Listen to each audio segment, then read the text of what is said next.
Fernández, ¿cómo le va? Bien, peleando como siempre. El rompimiento que usted ha tenido con Madres de Plaza de Mayo fue algo fortuito, circunstancial, ¿era algo que usted previó?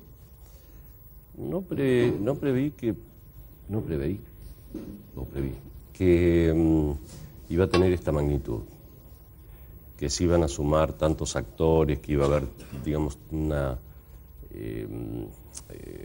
utilización tan perversa en medio de una campaña política muy complicada de toda esta situación. Pero era una crisis que venía de larga data. Yo presento mi renuncia, justamente por diferencias políticas serias. A ver, cuando usted presenta su renuncia, usted de todas maneras busca salvar algo de lo de las Madres de Plaza de Mayo. En esa primera entrevista, yo me acuerdo, usted busca cómo dejar al margen cualquier situación sospechosa de cualquier cosa. A ver, yo creo que las Madres de Plaza de Mayo, de la línea esta de Bonafini, todas, por supuesto. Todas, no, yo digo, las Madres de Plaza de Mayo merecen el respeto de todos los argentinos. Así es. Lo que la patria, lo que este país les debe a ellas es incalculable. Eve es una madre con, digamos, un carácter muy particular, con una personalidad muy especial. Es un ser humano con virtudes y con defectos. Es una persona que ha llevado adelante una lucha, digamos, heroica, una epopeya, pero que ha cometido también muchísimos errores.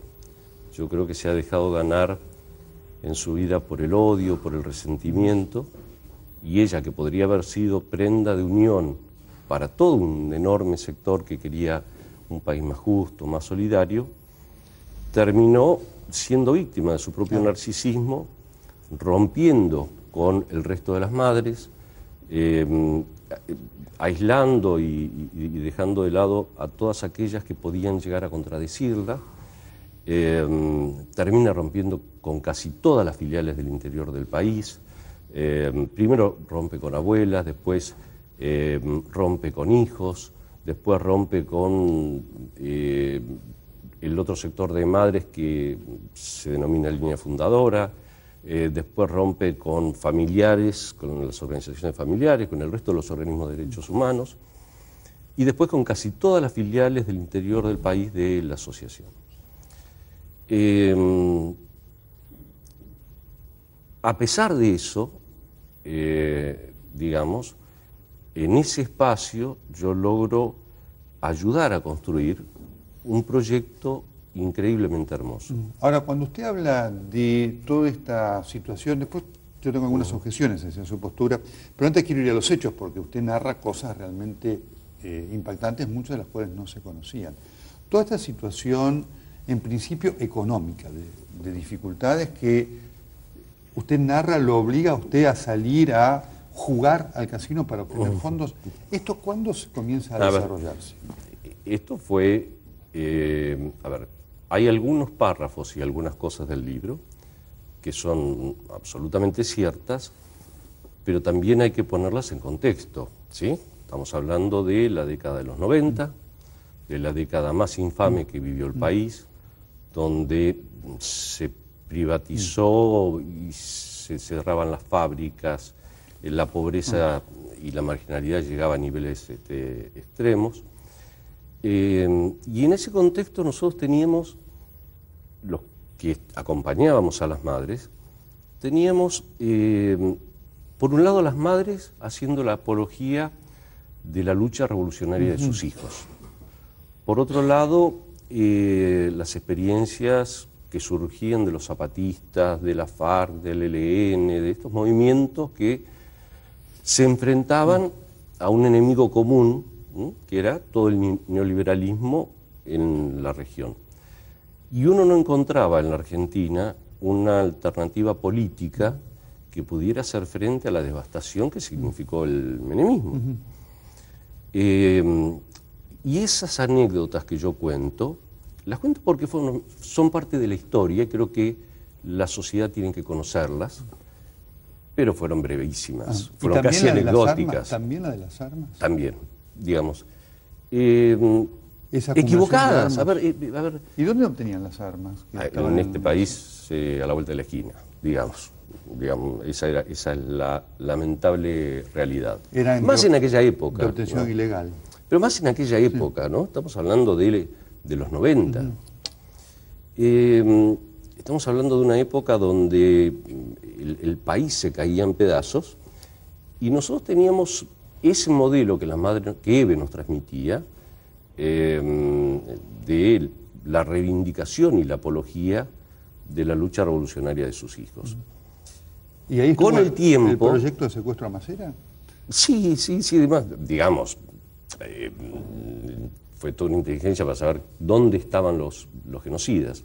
Y Eve fue muy lúcida, ¿no? Por ejemplo, porque Eve fue la que dijo que de ninguna manera, inclusive cuando nosotros identificamos dónde estaba el comisario, no yo, por supuesto, otros compañeros identificaron dónde estaba el comisario que había asesinado a uno de sus hijos y a su nuera, ella dijo que no había que responder con violencia.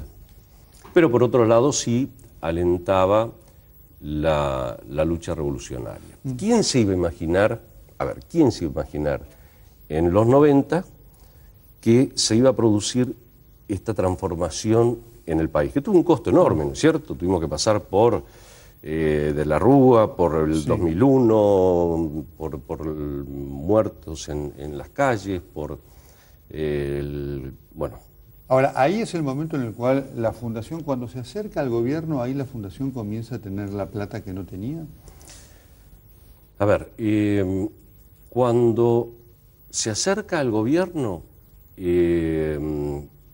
es cuando digamos, la Fundación crece, venía creciendo con el esfuerzo y el 99% de los recursos se obtenían del trabajo de los compañeros. Yo, por ejemplo, tenía mi estudio jurídico y creo que la casi totalidad de lo que ganaba lo llevaba a la Fundación. Hay libros de actas firmados por las madres en el archivo de la Fundación que dicen aporte Sergio, aporte Sergio, aporte Sergio, aporte de Juan, Pedro, ¿verdad? Era todo lo que aportábamos todos los días. ¿Y por qué ahora Eve lo trata de ladrón? Bueno, ahora, ¿qué es lo que sucede? Cuando ella, así vamos por parte, cuando ella se acerca al gobierno, vos sabés que mucha gente pensó que el ideólogo de eso era yo. Y yo fui el gran crítico de eso, ¿no? Es decir, yo tenía una enorme desconfianza. Y la respuesta que Eve me dio en ese momento fue que si ella estaba adentro, si ella estaba cerca, el día que tuviese que criticar o denunciar algo, su voz se iba a escuchar con más fuerza. Y no sucedió. Sucedió lo contrario. Terminó cooptada. Porque terminó con la fascinación de pronto ser invitada a la Casa de Gobierno, que los ministros la reciban, que participar en todos los actos públicos, casi todas las recepciones en Cancillería. Y fue haciendo un viraje, y yo creo que en algún momento dejó de defender principios para terminar defendiendo un partido político. Hecha ya esta narración de contexto, voy a ir a algunas cosas puntuales. Entonces, ¿usted le robó? ¿Usted le robó a la Fundación? No, a ver. No, es lo que dice Eve, voy a ir punto por punto. A ver, cuando yo renuncio en medio de una crisis que era la siguiente. Nosotros teníamos 6.500 familias trabajando que provenían de la marginalidad más absoluta. La mitad hombres y la mitad mujeres, en un proyecto de construcción que se desarrollaba en los lugares más pobres, en el impenetrable, en el Chaco, en las villas más terribles, en asentamientos terriblemente marginales. Mi decisión era garantizarle a estas familias continuidad de trabajo. Cuando muere Néstor, que era el único que entendía el valor de este proyecto, que si bien él sostenía las otras estructuras clientelistas tipo el Movimiento Evita, la FTV, todas estas organizaciones, digamos, que juntan gente para los actos, él entendía el valor del proyecto porque nuestro proyecto era darle trabajo y capacitación y alfabetización, era construir ciudadanía. Claro, pero usted ya habla en su libro de que, a pesar que estaba Néstor, había todo un mecanismo de corrupción. Eso tiene que ver con otro tema que ahora te lo voy a explicar. Cuando muere Néstor, y Cristina tiene todos sus meses de duelo, sí, nosotros nos quedamos sin ningún interlocutor. Entonces, el primer problema que comenzamos a tener es que no se redeterminan los precios de las obras. ¿Por qué? Porque hay un mecanismo muy perverso que es que si no hay un 10%, si no supera la inflación el 10%, y el INDEC que hay que dinamitarlo, digamos, jamás dijo que la inflación es superior al 10%, no te actualizan los precios del valor de las obras. Entonces, por un lado estábamos construyendo a valores de hacía 3 años. Segundo tema, había obras que se estaban terminando y no teníamos nuevos contratos garantizados para darles a gente. Yo iba y me peleaba con López, Devido, Bontempo, bueno, ya no tenía la posibilidad de mandarle a través de Zanini un mensaje a Néstor para que él tomara una decisión y se resolviera la cuestión. Y Cristina estaba desaparecida. Entonces, cada vez que yo iba y me enojaba y discutía y los puteaba y reclamaba en defensa de la gente, ellos la llamaban a Cristina la llamaba a Eve y Eve se la agarraba conmigo. Entonces yo comencé a desarrollar un proyecto alternativo que era, bueno, entonces Eve me dice, mira Sergio, si no se renuevan los contratos es porque Cristina no quiere, y si Cristina no quiere, no lo vamos a hacer. Entonces yo le digo, ¿qué hacemos? ¿Dejamos 6.500 familias en la calle? Ahora, yo creo que en este marco, usted ahí habla que al margen de este tema de la inflación, que yo después le voy a pasar un video, me da con una contradicción suya, usted habla ahí de un anticipo que exigía una coima, que era el anticipo que se le daba a las... No en el caso de la fundación. No en el caso de la fundación. ¿Seguro? No, mira, a ver, en el proyecto Misión Sueños Compartidos, mientras yo estuve, jamás se pagó una coima, jamás hubo sobreprecios, jamás hubo sobrecertificación. Es más, el otro día, el pedófilo criminal de Ollarvide va a visitar una de las obras, a inspeccionarla, digamos, para verificar, y vuelve y dice, primero, asombrado de la calidad, y después dice, pero acá se construyó más de lo que se contrató. Sí, porque la fundación no construía solo casas, hacía escuelas, hacía jardines maternales, hacía comedores, centros deportivos. ¿Y de dónde sacaba la plata si es que no se la daba el gobierno? De lo que sería la ganancia, o la diferencia de la ganancia que le quedaría, ¿sí?, si fuese una empresa. Ahora, usted cuando viene la contratación de Meldorec y aparecen los cheques sin fondo, usted primero dice que no tiene nada que ver con Meldorec, después se sabe que usted tuvo que ver con Meldorec, ahí hubo una contradicción muy fuerte. Sí, es cierto, porque Meldorec surge de la siguiente manera. Meldorec era una empresa que se constituye para instalar fábricas de casas donde se le iba a dar trabajo a todos los trabajadores que iban quedando despedidos de las obras de la Fundación. Y por supuesto el contrato ese lo firmó Eve, la firma es real y están los contratos con las jurisdicciones que avalan ese contrato. ¿No está falsificado? No, al contrario, y eso es un escándalo, es un disparate que le hizo decir Devido. Y ahora no saben cómo salir de eso. Ahora... ¿Usted puede afirmar que la pericia va a dar que esa firma era de Eve? Pero quédese bien tranquilo, por eso no fijan fecha para la nueva pericia, y los peritos, presidente, vicepresidente, tesorera y protesorera del Colegio de Peritos Calígrafos, tomaron la causa porque están absolutamente convencidos que la firma es de Eve. Si no, dicen, no se van a meter en esto para mentir o para hacer un escándalo. ¿Qué es lo que sucede con Meldorec? Meldorec se constituye para armar e instalar fábricas de casas, teníamos ya los predios otorgados por cada una de las jurisdicciones, y la totalidad de las acciones estaban preparadas para ser distribuidas, y estaban las actas de cesión, entre los ingenieros, arquitectos, entre todos los que iban a dejar de trabajar en la fundación. De hecho, en la escribanía estaban las actas preparadas. La única que se llegó a firmar y entregar fue la que se le entregó a Doris Capurro, que se iba a hacer cargo de todo lo que iba a ser el área de promoción. Y una parte de las acciones iban a ir a los trabajadores. Cuando surge esto y me preguntan, ¿de quién es Meldorec? Tal vez yo cometo el error, pero digamos, de decir de no explicar esto, pero en ese momento lo que no quería hacer era, digamos, decirle, miren, las acciones estaban preparadas para ser distribuidas entre fulano, mengano, sultano, qué sé yo, porque no Ahora, quería comprometernos. ¿y los cheques sin fondo? ¿De Meldorec? Sí. No, Meldorec no tiene cheques sin fondo. Meldorec lo que tiene es que le cerraron la cuenta. A ver, ¿qué hizo Ollarvide? Hubo cheques sin fondo de Meldorec y de la Fundación. Vamos a separar las cosas. Ollarvide secuestra la totalidad de la documentación, computadoras, sistemas contables, libros, papeles, todo. Es decir, todo lo que era Meldorec está en el juzgado de Ollarvide. Y ordena el bloqueo de las cuentas. Entonces, a ver, no había forma de pagar los cheques. Claro, bueno, pero hubo cheques más sin aún fondo antes. No, Hubo cheques no, sin no, fondo no, de la Fundación. Yo la vi la lista de la Fundación. De la Fundación, no de bueno, Meldorec. pero le quiero de decir, la Fundación. va todo en conjunto. No, Hubo de Meldorec sin fondo y después de la Fundación hubo en el 2009, 2008. Sí, porque en el 2009 se produce un incidente que es el siguiente. Cuando asume Macri, ¿sí?, en el gobierno de la ciudad, la Fundación en esa época la Fundación empieza a construir solo en la ciudad. Asume Macri, ¿y qué es lo que ocurre? Suspende todos los pagos.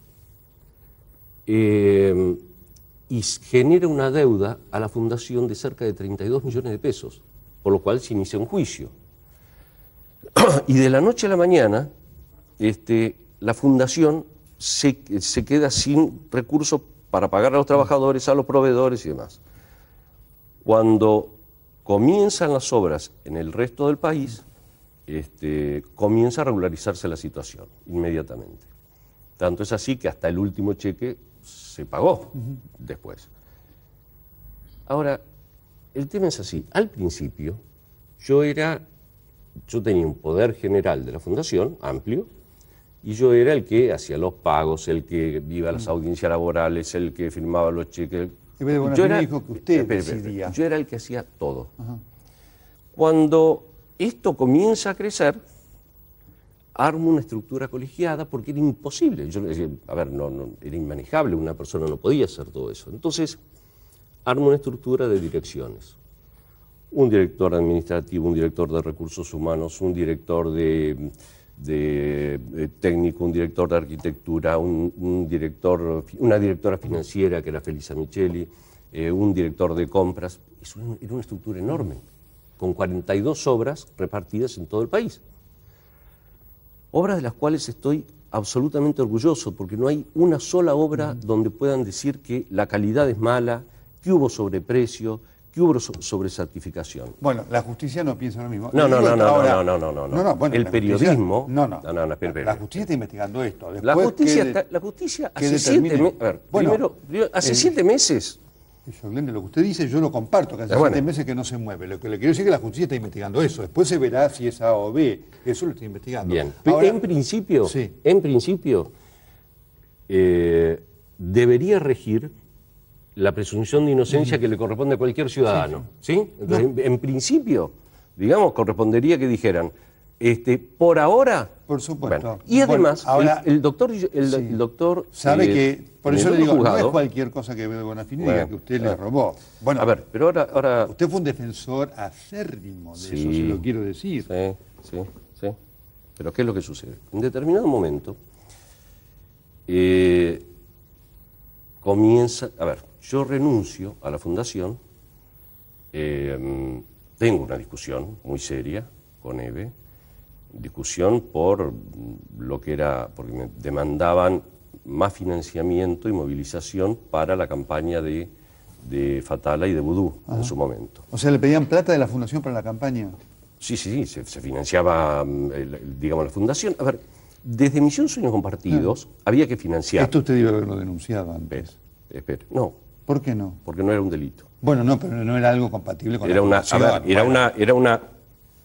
La Fundación tiene como obligación, por eso hay una diferencia. ¿Eso es algo cuanto menos inmoral para una fundación. Sí. ¿No? Bien. Bien. Lo que digo es esto. Sueños Compartidos, que tenía el problema de que no le actualizaban los precios, que no se renovaban los contratos, que tenía condiciones de trabajo en las obras como no existe ninguna obra en el país, que se cumplía hasta la última norma de seguridad, donde nosotros teníamos 2 profesionales por obra, no capataces, sino profesionales fijos en obra, donde les dábamos desayuno, almuerzo, merienda, cenas si trabajaban turno-noche, capacitación, alfabetización. Bueno, era una inversión enorme.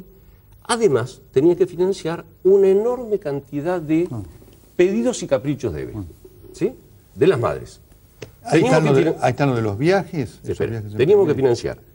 Tenemos 7 minutos, por eso quiero avanzar con varias cosas. Teníamos que financiar el centro cultural que funciona en la ESMA, ¿sí? Donde pasaban 700 personas por día. Teníamos que financiar la radio. Teníamos que financiar la universidad. Teníamos que financiar la editorial. Teníamos que financiar los afiches y las campañas políticas. Teníamos que financiar los actos que se le ocurrían hacer, a veces a ellas y a veces por pedido del gobierno, escenario, sonido, luces, qué sé yo. Por ejemplo, en este acto que se está haciendo ahora, seguramente el gobierno puso la plata, pero en esa época la plata la tenían, salía de una sola caja. Y a su vez había, y a su vez teníamos que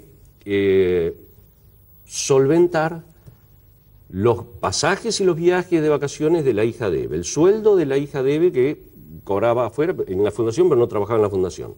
Teníamos que solventarle, comprar un departamento de $90.000 primero y después una casa de $384.000 a la nena porque Eve lo decidía. ¿Eso es comprobable? Por supuesto, y está toda la documentación. Los coches que necesitaban las madres, los choferes que necesitaban las madres, la comida de las madres, los remedios, a ver, era todo. Cosas que eran lógicas, cosas que eran excesos, cosas con las que estaba de acuerdo y cosas con las que no.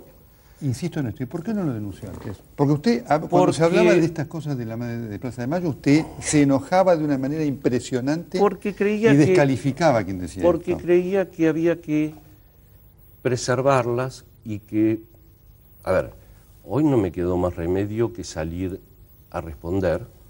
Ese libro es una pequeña muestra de una parte de la historia. Pero más. Son 16 años. Son 16 años, ¿sí? Cuando usted dice, cuando yo digo que hay más cosas que podían ser factibles de procesos judiciales. Sí. Sí, pero digo, porque no soy funcionario público y porque tengo el derecho a decidir, si quiero comprometer a alguien o no. Pero por ejemplo, hay cosas público, que se financia además con fondos públicos. Hay cosas, por ejemplo, que no me quedó más remedio. Con esto, se financia con fondos públicos. Mire, hay cosas donde no me quedó más remedio. Tiene la obligación de denunciarlo. Se financia con fondos públicos. Hay fondos públicos y privados. Bueno, hay fondos públicos y privados. Hay fondos públicos. Hay fondos públicos y privados. Hay fondos públicos. Pero lo que digo es esto. Por ejemplo, cuando Ple, el fiscal antilavado, sale a investigar si Joclender tiene cuentas en el exterior, yo le digo, mire, se está equivocando y no pierda tiempo. Yo lo único que tengo es una caja de ahorro en el Banco Credicop.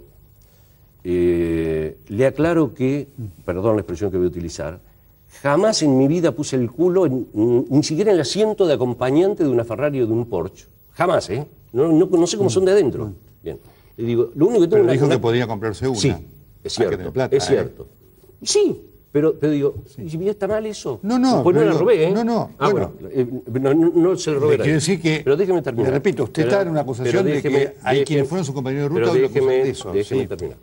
Entonces, lo que digo es, yo no tengo ninguna cuenta en el exterior, pero sí está, de la única cuenta en el exterior que tengo referencia es de esta cuenta que está, de la cuenta de Asturias, que manejaban las madres, que hasta donde yo sé, entregué comprobantes por 1.600.000 euros, que están en la causa, en el expediente, y por eso el expediente se mantiene en secreto de sumario y no se abre. Y ese dinero no se volcaba en la contabilidad de la fundación. Pero yo no llevaba la contabilidad de la fundación. Bueno, a ver, yo no administraba. Pero lo sabía. Parte sí, por ejemplo, de las cuentas en Francia o en Italia, sé que existen, no tengo la menor idea. Pero lo de Asturias sí. Lo de Asturias sí, y lo más grave es que el dinero se retiraba en una sucursal de la Caja de Asturias, que está en la avenida Córdoba, que funciona como un banco encubierto, donde le entregaban a Eve el dinero en efectivo y ella iba, acompañaba, se lo llevaba, firmaba, ¿sí? Están los comprobantes. Y eso funciona como un banco encubierto de lavado de dinero sin control del Banco Central. Bien. Entonces digo, a ver, hoy ¿cuál es mi preocupación? A ver, yo ya pasé por el dolor, final, sí. yo ya pasé por el dolor terrible de que quien era mi madre adoptiva, la persona con la cual había compartido momentos heroicos, hermosos y otros equivocados y muy duros, y que era la abuela de mi hijo y que su hija era su tía, nada, saliera a denostarnos y saliera a decir barbaridades. Pero paso ahora por el problema más grave, y es que nosotros vamos a salir adelante, pero hay 6.500 familias que hoy están en la calle. Y agrego un dato, y yo le pido un segundo más. 30 segundos. 30 segundos. Así como estamos acostumbrados a que existe la empresa mixta, ¿sí?, comercial, también para estas obras es absolutamente lícito y razonable que el Estado trabaje con organización, con ONGs. ¿Por qué? Porque nosotros trabajábamos donde las empresas constructoras no entran. Es decir, nosotros trabajábamos en el impenetrable, trabajábamos en el medio de la miseria. Yo termino acá. Quiero decirle lo siguiente, por supuesto que seguramente vamos a seguir hablando porque esto va a tener consecuencias. Yo lo escucho, me parece importante esto, espero que la justicia haga la investigación que corresponde. Por ahora, seria. Recuerde que soy inocente. Como todo el mundo, hasta que no se demuestre lo contrario. Así que pero públicamente, digamos, la inmensa mayoría del periodismo me han... Lo que le quiero decir, sí, primero dos cosas. Quien lo ha puesto como culpable, primero es Eve de Bonafini, ¿sí? Usted sabe cómo lo trata. Segundo, lo que yo marco, sí son situaciones de contradicciones. Y que usted, porque yo me acuerdo, y con esto cierro, usted tuvo, lo cual es una contradicción del gobierno, que ahora usted lo trata como si fuera el peor enemigo, cuando usted fue el anfitrión, ni más ni menos que del acto del 24 de marzo en el Mercado Central. Eso no es poca cosa. Sí. Así que el gobierno le haya dado... ¿Dónde qué se anuncia? ¿Dónde qué se anunció? No, hubo todo un tema... ¿Qué se anunció? Sí, estaba todo el tema de la campaña, estuvo todo el tema de obras... No, y además estuvo Vudú, ahí estuvo lo que le quiero decir. Estaba Débora Giorgi, Vudú, Moreno, Mariotto, Bonafini... Estaba todo, usted habló maravillas del gobierno, el tema de los medios... ¿Y qué se anunció? El tema de los medios. ¿Y qué se anunció? No. ¿Y qué más se anunció? Sí, pero digo, ¿y qué más se anunció? La antena que se iba a dar para la radio de las madres. ¿Y qué más se anunció? La instalación... No, también se anunció ahí la instalación de las plantas de Meldonel. Pero obviamente, por eso le quiero decir... Entonces ahora nadie las conoce. Bueno, obviamente, por eso le digo... Ahora ahí todos se hacen los boludos. Lo de la antena para las radios y lo de Meldonel para la continuidad de obras. Lo que le quiero decir es esto, por eso le digo, el gobierno tiene corresponsabilidad, pero usted ahí también lo tenía a Moreno, y hubiera sido bueno escucharlo, señor Moreno, usted que protege el INDEC que nos perjudica, y no lo escuchamos decir eso, es el reproche que yo le hago. Hasta la próxima, Jorlender. ¿Sí? Hasta la próxima. Gracias. Ya seguimos.